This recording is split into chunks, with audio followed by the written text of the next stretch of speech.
Dans mon entourage, il y a pas trop de gens qui font du e-commerce, donc forcément, c'est pas vraiment un sujet sur lequel je parle quand je vais à l'école et tout ça. Se retrouver tous les dimanches avec des gens qui font la même chose que toi, et vraiment ça te motive en fait. Est-ce que limite tu peux expliquer comment est-ce que ça s'est présenté de ton côté pour avoir ces premières ventes-là, tu vois, au niveau de la recherche de produits, au niveau de la création de sites, voire même après au niveau du lancement des publicités? Qu'est-ce que tu as fait un peu comme étape pour avoir ces premières ventes du coup? Uniquement pour les pubs, j'avais environ 200 par mois de budget. C'était vraiment, je connaissais vraiment pas. C'était tout nouveau pour moi. J'ai vraiment dû appliquer à la lettre ce que les vidéos disaient. Voilà, par exemple, je regardais une vidéo et vraiment toutes les 30 secondes, je devais mettre sur pause pour Google Ads ou d'autres pour appliquer. Encore maintenant, il y a des trucs que j'ai appris dans la formation pour Google Marketing Center, pour Google Ads. Il y a des jours où vraiment je dépensais au bout de vraiment 3 euros de dépenses, et j'avais une vente. Voilà, j'avais une vente à 9 heures du matin après. Au début, on pense que c'est le produit qui va pas, voilà, et qu'il faut changer de produit. Alors qu'en fait, c'est peut-être juste les mots-clés qui sont pas bien optimisés pour le produit. Aujourd'hui, sans la formation, je me dis que jamais j'aurais pu trouver comment faire ça. Et avec l'agence, j'ai réussi à vraiment déjà stabiliser le temps de livraison. Donc c'était plus entre 8 et 15 jours, c'était vraiment 8 jours. Et j'ai aussi pu changer l'emballage aussi. Et puis le prix, j'ai vraiment pu l'avoir pour 20 euros, il me semble, à la place d'une moyenne de 35. Salut Romain, si tu peux te commencer par te présenter, parce que l'objectif d'aujourd'hui c'est que tu puisses en fait faire un retour sur déjà l'accompagnement qu'on a eu ensemble et aussi expliquer simplement qu'est-ce que tu as fait en dropshipping avec Google Ads, parce que tu as eu tes premiers résultats, tu as eu des différentes ventes qu'on montrera aussi, si tu pourras nous partager l'écran des ventes que tu as fait avec Shopify. Et en premier, voilà, si tu peux juste te présenter qui tu es, d'où tu viens, est-ce que tu avais une expérience particulière avant en e-commerce ou en business en ligne en général. Puis après, on continuera notre conversation. Je m'appelle Romain, j'ai 15 ans, bientôt 16. J'habite en Suisse, j'ai les cours à côté. Je crois les premières vidéos que j'ai vues sur le dropshipping, c'était à 10 ans. Voilà. À 13 ans, j'achète un ordi, puis je commence le dropshipping. J'avais pas de formation, du coup, je faisais un peu au feeling, je savais pas trop ce que je faisais. Du coup, l'année passée, à 15 ans, enfin en été, j'ai acheté la formation de Florentin, et puis j'ai commencé à faire des ventes au bout de quelques mois. Je suis content que tu aies rejoint et je savais même pas que c'était à 10 ans que tu avais voulu commencer en fait. J'avais déjà vu quelques vidéos, je crois que c'était de Yomi Denzel. Romain, si tu peux partager ton écran, déjà juste on pourra déjà montrer les premières ventes que tu as eues. Écoute Romain, est-ce que tu peux expliquer comment est-ce que toi tu as fait pour avoir ces premières ventes-là? À savoir que tu as eu des ventes du 8 octobre jusqu'au 12, ce qui veut dire que c'est quand même assez... Juste pour savoir, t'as coupé les publicités depuis alors, si t'as plus eu de vente? Ouais, j'ai coupé les publicités. Et c'est aussi pour ça à mentionner, parce que les gens qui regardent la vidéo vont se dire « Ouais, il a eu que 15 ventes ». Mais en réalité, tu as un budget publicitaire qui est aussi super faible. Avant même d'expliquer à la limite comment est-ce que toi, tu as eu toutes ces commandes-là, et explique un peu en termes de budget publicitaire, toi, comment ça s'est passé de ton côté. Est-ce que c'est important, tu vois, si on fait la comparaison avec les résultats des vannes, où il a eu beaucoup plus de bénéfices et beaucoup plus de chiffres, c'est en réalité parce qu'il a un budget publicitaire qui était beaucoup plus élevé au final. Et toi, avoir ces résultats avec ton budget, c'est déjà quelque chose qui est vachement bien en fait. Ouais. Essaye d'expliquer un peu cette problématique que tu avais, comment ça s'est passé. Pour moi, en fait, depuis le début des pubs, ça a été un peu difficile niveau budget. Voilà, j'avais à peu près, on va dire, uniquement pour les pubs, j'avais environ 200 par mois de budget. Mais le problème, c'est que les pubs, ça coûte quand même assez cher. Voilà, on peut vraiment arriver sur du 30 à 50 par jour minimum. Après, ça peut bien sûr monter. Donc moi, j'avais vraiment, on va dire, je sais pas, une semaine chaque mois où je pouvais faire des ventes. Et bien sûr, il y avait des jours où j'avais pas très bien optimisé mes pubs et tout ça. Et du coup, je perdais juste de l'argent et je faisais pas de vente. Et il y a même des moments où si tu étais rentable, et vu que tu pouvais pas payer la facture Google Ads qui allait arriver à 200 euros, parce que c'est par palier, tu as les 50, tu as les 100, 200, 500, 2000, etc. Et tu pouvais pas payer la facture. Et même des moments, tu coupais les publicités pour ça, ou tu baissais les CPC, je me souviens. Et puis même, il y a eu, par exemple, même ma première vente, le 8 octobre, j'avais arrêté mes pubs parce que j'avais plus de budget. Et puis, cette vente-là, elle est arrivée quand j'avais plus, enfin, quand j'avais pas les pubs activées. Ouais. Quand les pubs étaient actives, j'avais réussi à faire venir du public qui n'avait pas forcément acheté directement et qui était venu plus tard sur mon site quand les pubs n'étaient plus actives. Et après, finalement, tu as réussi à récupérer du budget pour relancer les pubs. Voilà. Parce qu'en réalité, tu parlais que c'était même beaucoup de 30-50 euros par jour en publicité. Mais en fait, l'objectif, c'est aussi pour ça que je voulais expliquer ça avant d'expliquer comment tu as eu tes ventes avec Google Ads. Parce qu'on a beaucoup qui veulent se lancer et qui trouvent l'excuse du budget, comme quoi ils n'ont pas assez d'argent, etc. Mais alors qu'il y a certaines personnes qui ont peut-être plus de 200 euros. Parce que 200 euros, c'est vraiment short. Ouais. Ça t'a même amené à devoir couper tes publicités.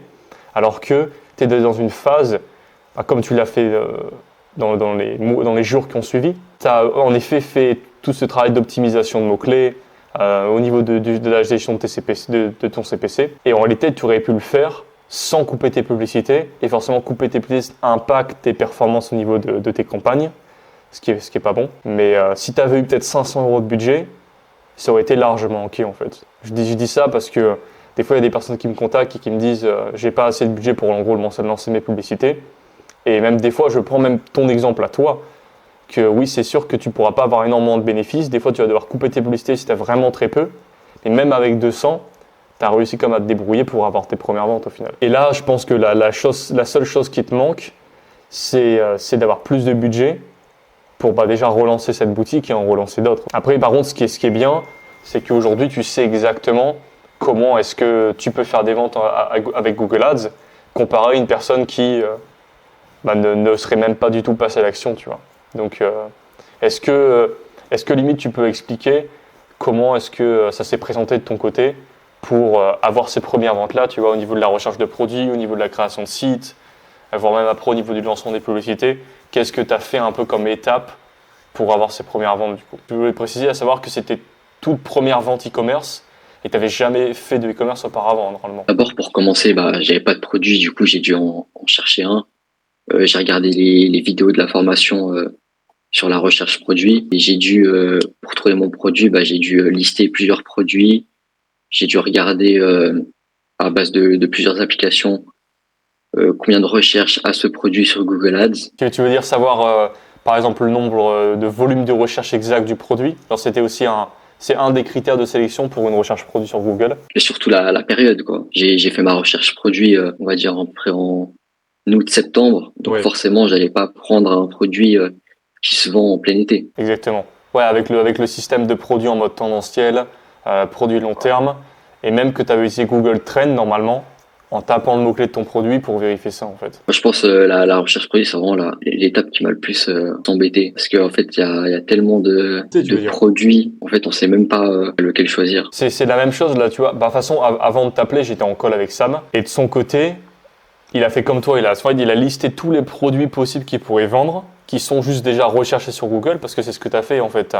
Tu as d'abord cherché tous les produits en mode un peu général qui peuvent être vendus sur Google. Et après, en fonction de est-ce que c'est un produit qui est plus tendanciel, est-ce que c'est plus un produit qui est long terme, la marge du produit sur lequel tu peux faire, le volume de recherche. Ça, c'est ce que tu avais fait au début. Et ensuite, tu arrives à l'étape de sourcing où tu dois trouver exactement quel produit tu as vendu. Et ça, limite, tu peux l'expliquer. Je vais prendre l'exemple de Sam et limite, explique-toi ton retour d'expérience sur cette étape-là. Parce qu'en fait, il a enfin trouvé exactement quel produit il allait vendre. Sauf qu'il m'a montré, OK, Flo, voici le produit que je vais vendre. Mais il ne savait pas exactement lequel il allait vendre en fait. Tu vois, il savait qu'il allait vendre un mixeur, mais quel mixeur il allait vendre, quel lien AliExpress il allait choisir pour envoyer le produit à ses clients. Soit payer sur AliExpress comme tu l'avais fait au début, soit envoyer le lien AliExpress à l'agent pour qu'il source le produit au fabricant, comme tu l'as fait toi aussi après au final. Quand on trouve le produit qu'on veut vendre, c'est pas totalement fini parce que après il peut y avoir plusieurs problèmes. Je vais raconter mon cas par exemple. J'avais trouvé un produit sur AliExpress et le problème c'est que ce produit sur AliExpress il avait un nom de marque et cette marque vendait aussi sur un site internet qui avait laissé le nom du vendeur sur le nom de marque du vendeur AliExpress et il leur vendait 4 à 5 fois plus cher. Puis moi je comprenais pas vraiment ce que je devais faire, si je pouvais le vendre. Parce que ton objectif c'était de trouver un produit sur AliExpress qui était visuellement et en termes de fonctionnalité, qui équivaut à ce qui était déjà proposé sur Google Shopping. Et le prix Google Shopping de tes produits, c'était à peu près entre 60 et 90 euros.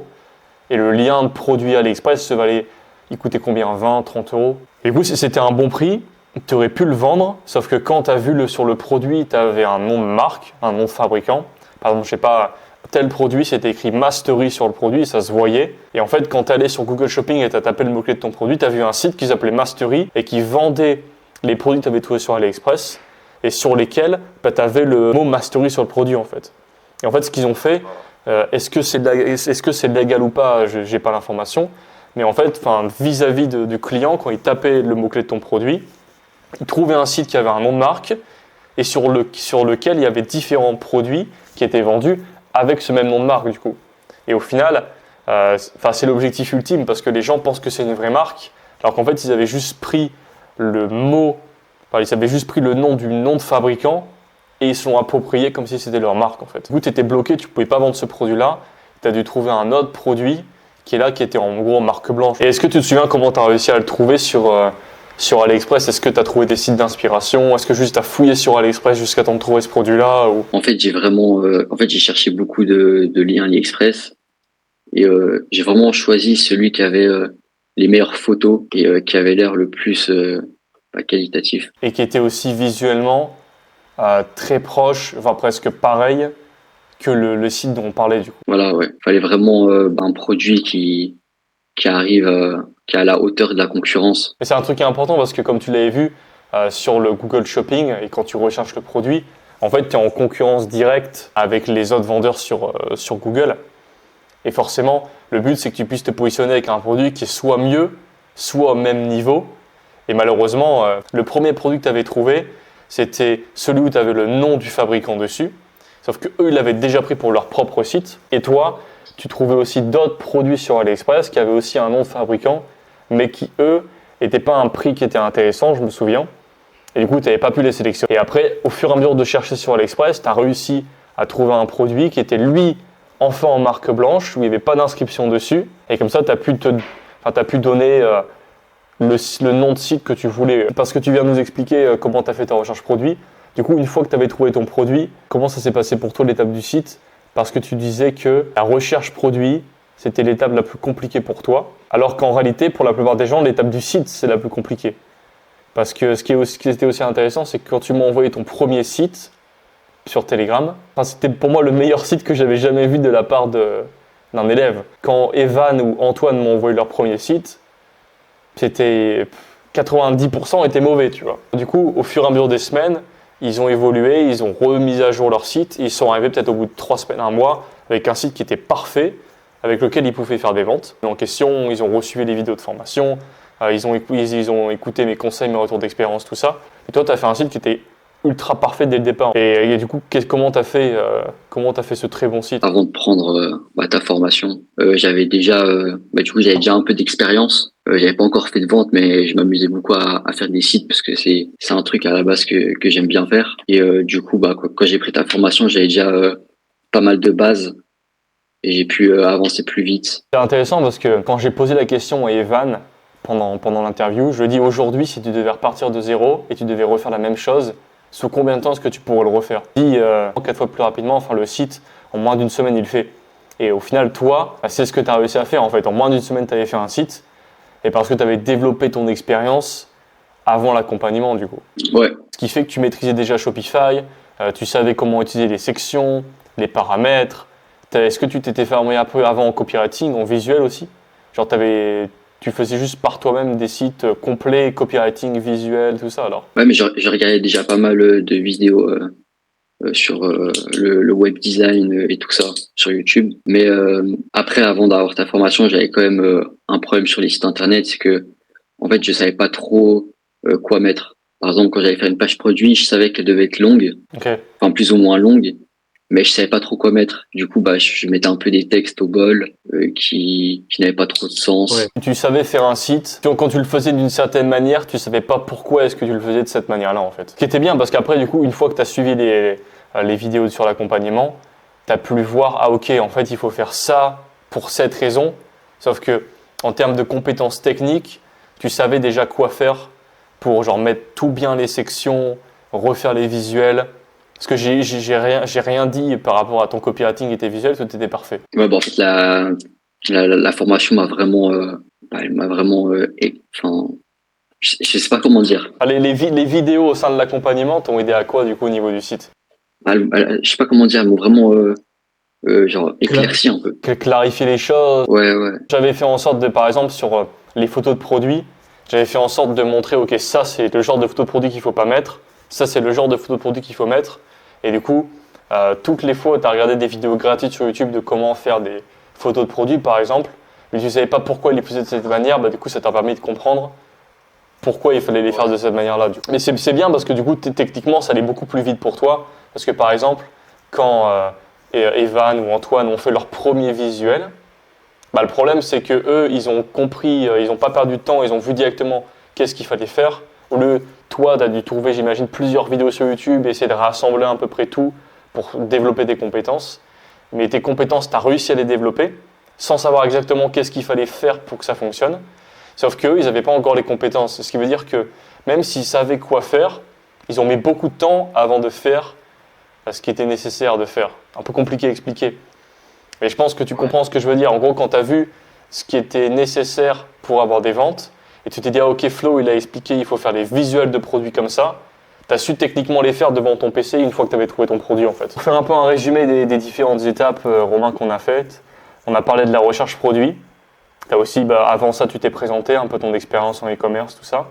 On a également parlé au niveau du site, ce que tu as fait. Je ne sais pas si tu as des choses à rajouter sur la partie site.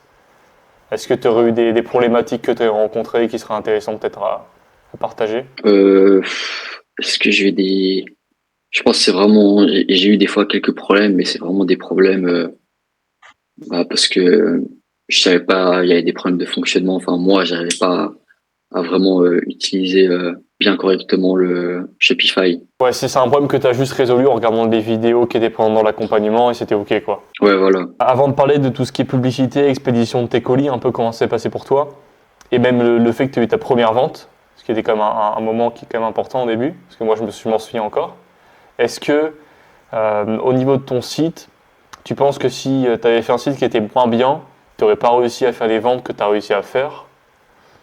Ou est-ce que tu as essayé de faire un site qui était aussi différent de tes concurrents? J'ai vraiment essayé de faire un site comme tu as dit de faire, et j'ai vraiment aussi voulu faire vraiment un site correct, mais pas trop osé. Voilà, j'ai pris des couleurs basiques. Je me suis beaucoup inspiré de sites aussi concurrents en termes de couleurs et tout ça, puis aussi en termes de structuration de page produit. Ça, je suis allé chercher ouais, sur les marchés US. Et au niveau du lancement des publicités, une personne qui a jamais fait du e-commerce comme toi au début, tu savais même pas qu'il fallait peut-être ajouter les produits sur le Merchant Center, ou tu savais pas quel type de campagne lancer sur Google Ads, comment ça se présentait. Ça s'est passé pour toi comment à cette étape-là? C'était vraiment, je connaissais vraiment pas. C'était tout nouveau pour moi. J'ai vraiment dû appliquer à la lettre ce que les vidéos disaient. Voilà, par exemple, je regardais une vidéo et vraiment toutes les 30 secondes, je devais mettre sur pause pour aller sur Google Ads ou d'autres pour pour appliquer. Encore maintenant, il y a des trucs que j'ai appris dans la formation pour Google Merchant Center ou pour Google Ads. Aujourd'hui, sans la formation, je me dis que jamais j'aurais pu trouver comment faire ça. Parce que je pense que le réel problème que tu as eu, c'est juste en termes de budget publicitaire, ce qui t'a pas permis de pousser le truc jusqu'au bout. Parce que, et c'est pour ça que le produit que tu as lancé toi, c'est un produit que je lancerai pas, que je ferai en sorte que d'autres personnes ne lancent pas. J'espère juste qu'une autre personne ne va pas se mettre à lancer ton produit. Parce que forcément, si toi tu dépenses pas en publicité et elle dépense, elle peut se positionner et vendre ton produit, ce qui serait dommage. Et mon objectif, c'est que tu pourrais mettre plus de budget sur ce produit. Parce que pour moi, c'est la seule chose qui te manque. Parce qu'en termes de publicité, tu avais bien fait les choses, quoi. Quand j'ai mis mes produits sur Google Merchant Center et que j'ai tout paramétré, et j'ai lancé mes pubs sur Google Ads. Je les ai lancés en maximiser les clics. C'était la première campagne publicitaire que tu lançais sur ton site. Voilà, du coup, le but, c'était vraiment de mettre en maximiser les clics pour faire venir le plus de personnes sur le site. Et bien sûr, quand on fait venir beaucoup de personnes, il y a aussi beaucoup de personnes qui sont pas forcément intéressées par le produit. Et en fait, c'est là qu'il y a eu un peu des problèmes parce que quand on fait des pubs sur un mot-clé, bah, des fois le produit peut être publié sur d'autres mots-clés. Et en Ouais, fait, c'est à ce exactement. moment-là qu'il faut exclure des mots-clés. Par exemple, si j'ai envie de vendre un dictionnaire, et bah Google Ads peut très bien mettre ce dictionnaire sur le mot-clé je sais pas manga. Et du coup, bah tu vas devoir payer la pub de ton dictionnaire Ouais. sur le mot-clé manga. Je dirais, pour être plus précis, pour te corriger un peu, ce serait même plus, par exemple, dictionnaire en anglais. Et toi, tu vends un dictionnaire en français, du coup. Ouais, voilà. Bah en fait, c'est dans les débuts, j'ai pas mal perdu d'argent dans ça. Voilà. C'est un peu des erreurs bêtes au début qui nous font perdre de l'argent. Et au début, bah on pense que c'est le produit qui va pas, voilà, et qu'il faut changer de produit. Alors qu'en fait, c'est peut-être juste les mots-clés qui sont pas bien optimisés pour le Ouais. produit. C'est une bonne chose que tu as dit, parce que je me souviens, on s'était appelé en vidéo comme ça, et tu m'avais montré les requêtes que tu avais sur tes campagnes, et je t'avais bien expliqué, surtout, exclus bien les mots-clés, et le souci que tu avais eu, qui t'a fait perdre pas mal d'argent, c'est en fait que on avait mis un CPC qui était élevé, à peu près dans les 1 euro, ce qui te permettrait du coup d'avoir des clics, et on avait un budget de campagne qui était à peu près à 50 euros. Pas, de toute façon, on rentre pas dans les détails sur la suite de la stratégie, mais le début, c'est ça. Et le problème, c'est que sur le produit que tu vendais, il y avait tellement de recherches dessus qu'une fois que tes campagnes se sont vraiment mises à diffuser, tu t'es retrouvé à dépenser direct peut-être 80 euros le premier jour avec un CPC à peut-être 70-80 euros. Et en fait, tu t'as réalisé après que les requêtes que tu avais n'étaient pas pertinentes et tu avais déjà dépensé tes 80 euros, quelque chose comme ça. Ouais, Parce que j'expliquais dans les vidéos de formation, ce que c'est fait aussi pour quand on commence le e-commerce, on n'a pas un budget qui est énorme. Et normalement, tu étais censé, entre de 0 à 50 euros par exemple, s'il se passe ça, ben faire ça à la fin de la journée par exemple, en termes de soit au niveau des exclusions de mots-clés, soit au niveau du CPC, de la stratégie, tout ça. Sauf que toi, tu n'as même pas pu le faire parce qu'en fait, tu es rentré des cours et tu t'es rendu compte que tu avais déjà dépensé 80 euros en budget en fait. ouais, Et ce qui t'a mis ce qui t'a mis mal aussi au niveau de tes finances, parce que si t'as que 200 euros, tu fais moins 80, tu descends beaucoup. Et du coup, tu as pu exclure tes mots-clés qu'à partir de ce moment-là, pour après, au final, augmenter la qualité de trafic, et tes ventes sont venues après, en fait. Et je pense que si tu n'aurais pas été dans l'accompagnement, tu te serais pas dit, ah oh, putain, il faut peut-être que j'optimise mes mots-clés de cette manière, peut-être qu'il faut que je laisse tourner mes publicités, et peut-être que cette petite vente serait jamais arrivée, je pense. ouais. Je sais pas si tu t'en souviens, mais quand j'avais fait justement les premiers jours de pub, j'étais à plus de 100 euros de dépenses, puis j'avais toujours zéro vente. Je te disais que j'avais envie de stopper le site, et au final, tu m'as dit de continuer, puis j'ai fait des ventes. Ouais, parce que derrière, alors en termes de produits choisis, en termes de prix, en termes de site, tout était OK en fait. Et la difficulté, c'est qu'en fait, il faut développer ses compétences sur toute la partie produit, site, publicité. Et si on n'avait pas fait ces ajustements-là, je pense, sur Google Ads, bah, tu aurais pensé que le e-commerce avec Google Ads ne fonctionne pas. Parce que vu le niveau de ton site, le bon choix de produit, tout était OK. Si tu dis si ce que j'ai fait là fonctionne pas, mais qu'est-ce que fonctionne au final? Ouais, il faut vraiment que tout soit parfait. Voilà, si la première étape, la recherche de produits, elle est nulle, mais que les étapes d'après, la pub et le site, euh, c'est incroyable, bah, ça va pas forcément Ouais. marcher. Tu peux aussi expliquer, je sais que tu payes une vingtaine d'euros sur AliExpress, après on a travaillé avec mon agent, tu avais même envoyé des photos du fabricant au niveau du produit. Après, il faut aussi assurer la bonne livraison du produit, être rentable. Et je sais que sur ton lien AliExpress, des fois tu payes ton produit genre cher, des fois c'était pas cher. Ouais, donc après quelques ventes, et j'étais toujours avec le fournisseur AliExpress et j'avais un peu des problèmes avec parce que le prix variait beaucoup. Vraiment, il changeait entre 25 à 40, ce qui est énorme, voilà. Et ça change beaucoup la marge aussi pour moi. Et aussi, il y avait des problèmes de temps de livraison. Ça aussi, ça changeait beaucoup entre 8 à 15 semaines. Oui, 8 à 15 Et jours, tu veux dire. ouais, Ouais, juste à ok, 15 ok. jours, pardon. J'ai dû, j'ai dû faire avec un agent. Avec l'agent, j'ai réussi à vraiment déjà stabiliser le temps de livraison. Donc c'était plus entre 8 et 15 jours, c'était vraiment 8 jours. Et puis le prix, j'ai vraiment pu l'avoir pour 20 euros, il me semble, à la place d'une moyenne de 35. Et j'ai aussi pu changer l'emballage aussi du, du produit. J'ai pu remplacer le plastique par un carton. Oui, c'est vrai. Parce que toi, ton cas avec ton produit, parce que enfin, c'est du cas par cas au niveau des produits, par exemple, tu as des produits des fois qui peuvent avoir une inscription de fabricant dessus, comme avec l'exemple du produit que tu avais trouvé à la base et que tu n'as pas pu vendre. Donc ça, on ne peut pas le modifier nous-mêmes parce que c'est l'inscription sur le produit. Et vu ton type de produit, c'était pas possible de coller un sticker ou de cacher ça.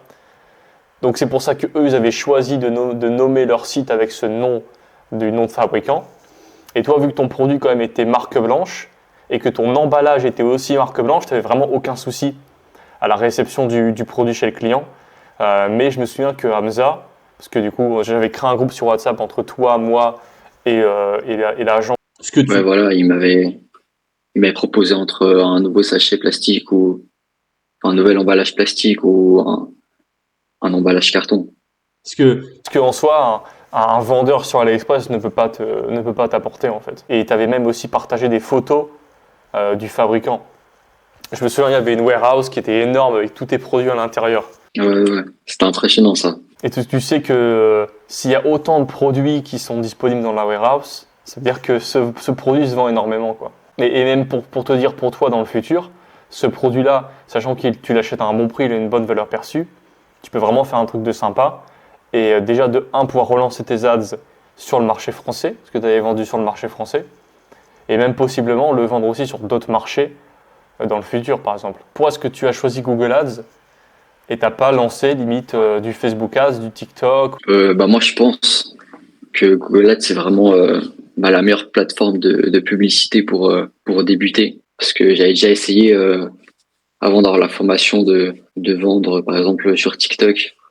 Et le problème, c'est que sur ces applis comme TikTok, Instagram, etc., c'est que notre produit est pas trop pas proposé à des gens qui sont vraiment intéressés par le produit. Alors que, par exemple, Google Ads, toutes les personnes qui tombent sur le site internet sont des gens qui ont tapé le nom du produit. Donc c'est vraiment des potentiels acheteurs, pas comme sur les réseaux sociaux où c'est des gens juste qui scrollent comme ça et qui passent sur ta pub sans le vouloir. Et tu vends aussi pas le même type de produit. Ton produit, j'ai envie de dire, il n'y a rien de spécial, quoi. Si tu le vois, il n'a pas d'effet waouh. Est-ce qu'il a vraiment une résolution de problème? Pas vraiment. C'est juste un produit qui est du coup, entre guillemets, pas compliqué à vendre sur Google parce que les gens le recherchent. Mais si tu devais le faire en publicité sur du Facebook, je pense que ce serait plus compliqué qu'avec Google. Et si tu veux vendre des produits comme des télés ou des gros bureaux, des grandes chaises de bureau, c'est un niveau qui est au-dessus et qui par exemple ne serait pas accessible pour toi en termes de budget au final. Et c'est pour ça que je suis content que tu aies choisi Google Ads et que tu aies rejoint l'accompagnement. Parce que tu avais fait du Facebook en termes de budget, ça n'aurait pas du tout été. Pas du tout, pas du tout. Et sur Google, tu n'aurais pas pu te positionner aussi sur des produits entre guillemets high ticket que tu vends 200, 300 euros. Parce que tu n'aurais même pas eu l'argent pour payer le produit à tes clients. Tu étais quand même très limité en termes de possibilités. Mais vu que c'est basé sur les recherches, tu avais quand même réussi à avoir des ventes. Et ton produit n'était pas trop cher à l'achat aussi. Et c'est aussi un truc que tu as oublié de préciser, je pense. C'est qu'au début, tu avais dépensé beaucoup d'argent, comme par exemple 200 euros, pour réussir enfin à faire ta première vente. Parce que tu n'avais pas fait ce travail d'optimisation de mots-clés. Une fois que ça a été fait, ça allait mieux. Et après, toutes les ventes qui ont suivi, tu avais un coût par achat qui était quand même relativement faible. Même des jours peut-être où tu dépensais juste quelques euros et tu arrivais à faire des ventes par exemple. Il y a des jours où vraiment je dépensais au bout de vraiment 3 euros de dépenses, et j'avais une vente. Voilà, j'avais une vente à 9 heures du matin après 3 euros de dépenses.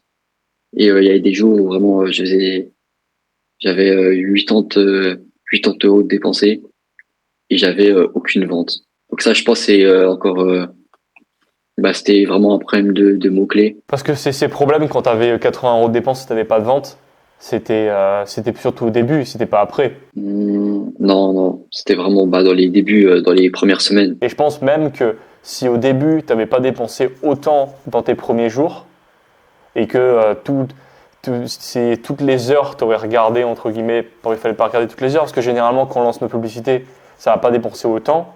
Toi, c'était spécial parce que ça a vite dépensé. Et ça me fait même penser que plus tard dans l'accompagnement, pour les personnes qui choisissent des produits comme toi, où tu as choisi des produits qui sont beaucoup recherchés, à leur dire, regardez pas les publicités à la fin de la journée, regardez-les toutes les 3 heures, parce qu'une fois que ça commence à dépenser, ça dépense beaucoup.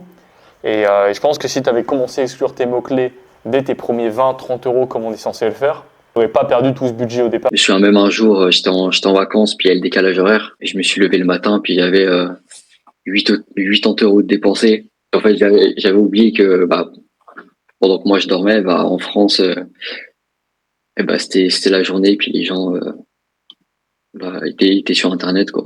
Donc c'est juste une addition de petites erreurs, plus de optimisation de mots-clés que tu n'avais pas encore fait, ce qui a fait que tu avais perdu pas mal au début, quoi. Ça marche. Écoute, je pense que Romain, on a fait le tour sur ton expérience, enfin en tout cas sur ton retour d'expérience sur les différentes parties, que ce soit produit, site, la publicité. Tu as déjà expliqué beaucoup.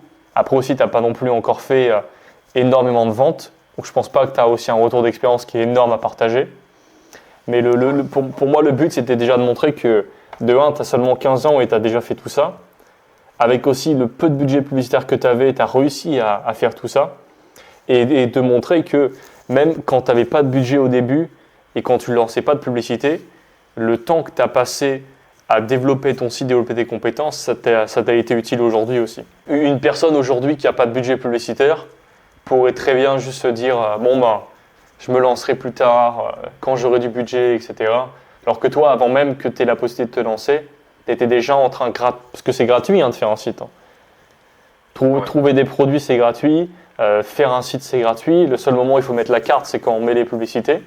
Et c'est là où il faut faire attention. Tu sais normalement aujourd'hui exactement ce que tu dois faire pour faire des ventes en fait. Comparé à une personne qui n'a jamais fait de e-commerce, si elle, tu lui donnes 2000 euros de budget publicitaire et toi, on te donne 2000 euros de budget publicitaire, je pense que tu vas savoir comment les utiliser sur Google. Est-ce que tu peux, je pense qu'on peut terminer l'appel avec ça, faire un retour d'expérience sur l'accompagnement? Comment est-ce que ça s'est passé, sachant qu'on a le canal Telegram avec les infos, les appels? Comment tu as vécu un peu cette partie-là? Alors moi, de base, en vrai, j'ai vraiment eu beaucoup de chance d'être tombé sur cet accompagnement parce que Florentin, il était toujours il était très proche de moi, il m'aidait beaucoup. Je pouvais lui poser des questions, on faisait des appels, il m'aidait. Et la formation, elle est vraiment hyper complète, hein. Je l'ai comparé avec d'autres formations de grands influenceurs qui vendent beaucoup de formations. Et c'est même pas comparable en fait, hein. Je suis rentré vraiment dans les détails et j'ai aussi montré le pour et le contre, comme par exemple, voici ce qu'il faut pas faire, voici ce qu'il faut faire. Et voici comment faire ce qu'il faut faire pour que puisse comprendre qu'est-ce qui est attendu pour réussir dans chacune des étapes. Et puis aussi, c'était aussi spécialisé sur Google Ads. Ce qui veut dire que vu que toutes les plateformes publicitaires n'étaient pas expliquées, tu avais choisi de faire Google Ads et tu n'avais pas d'autre choix que de suivre et de faire Google Ads, ce qui t'a aussi évité de, comme beaucoup de personnes vont aller sur Facebook, après sur Google, après sur TikTok.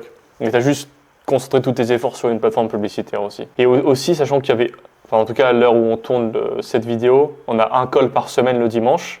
Donc avant qu'on s'est appelé, même j'étais avec Sam qui est rentré dans l'accompagnement, j'étais avec lui en appel. Est-ce que toi, ça t'a motivé? Je sais qu'Evan, il m'avait expliqué que ça le motivait chaque dimanche de voir d'autres personnes, de voir quels ont des résultats. Toi, comment tu as vécu aussi cette partie-là? Ça m'a beaucoup motivé parce que dans mon entourage, il n'y a pas trop de gens qui font du e-commerce. Donc forcément, c'est pas vraiment un sujet sur lequel je parle quand je vais à l'école et tout ça. Et se retrouver tous les dimanches avec des gens qui font la même chose que toi, et vraiment ça te motive en fait. Qui rencontrent aussi forcément les mêmes problématiques. Ça t'avait motivé parce que quand c'était la même chose quand tu vois, je t'avais expliqué, j'avais fait l'appel avec Sam, avec Evan. Et Evan a partagé son retour d'expérience à Sam, et lui qui commence, il se dit ah ouais, il a fait tout ça. Et du coup, il croit encore plus à ce qu'il va faire. Je sais que quand tu es arrivé, je pense qu'il n'y avait que Antoine qui avait des résultats au départ. Et toi, tu commençais. Et après, ça a motivé Evan, qui a motivé Sam. Et ouais, ça fait un groupe de personnes qui fait la même chose et qui se motivent entre elles. Et c'est cool d'avoir ça. Écoute, je pense qu'on a bien tout expliqué, Romain. Si tu as des choses à rajouter. En tout cas, moi, je te remercie d'avoir pu faire l'appel avec moi et partager ton retour d'expérience, ce que tu as pensé de l'accompagnement. Bah, merci à toi aussi, hein. Super. Là, j'ai pas de questions, c'est bon. Ça m'a vas-y, bah écoute, je coupe la caméra alors. Ok, nickel.